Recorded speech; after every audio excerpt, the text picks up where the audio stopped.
kuma kuria tauni-ini ya Lodwar na tugakihoka ati ruhonge rwa thitima guku bururiini no korwo rukiigwa ikaria ona makorwo makirihwo mbeca ciao kana indo ciao icio ikorirwo ikihia. Tugithie na mbere ni ati Minista wa wonjoria na Iganda guku bururiini Moses Kuria ni atunganiite na anyiti itemi kuma kaunti gurani na iria ikuragia Mbamba niguo gwetha njira njeru cia gukuria iganda iria iri mwena Akialia ari mwena wa Eldoret kuria ni endekithetie arimi metikire kuhimbiria undu uyu na njira iria yagiririe niguo iganda cia Mbamba guku bururiini orondo mwena ba ukorwo ukiyukiriria.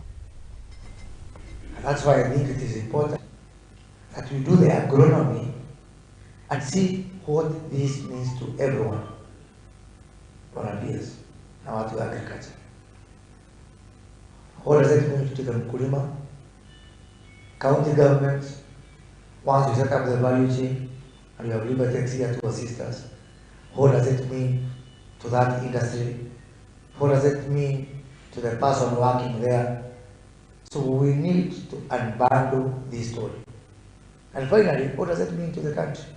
How much are we importing in terms of this apparel from other countries? Maybe, which is sounding paradoxical, because people are telling me why not call it import revenue. I mean, sitaki ojia, najua unataka hiyo ndio wanishtaki kwa WTO, so I will continue to baptize it, jina ya baptism. And this levy is for discouraging imports of steel, furniture, paper, what else was there? Cement, clinker, things that we can make here. Importing clothes should be a luxury. It should not be a necessity. But when I try to do this, and I'm never shying away from stating my mind, there is an uproar. And I agree with those people. I agree with the YouTuber people. Because we've not given them an alternative.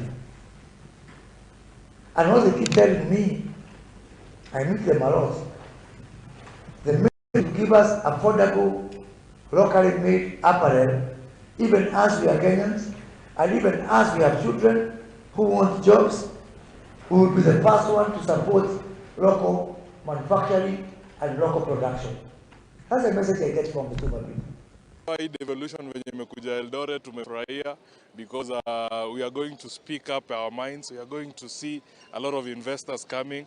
We are also going to see a lot of people bringing new ideas to our county. Kwa maana kuna mambo mengi sisi kama county tuta benefit.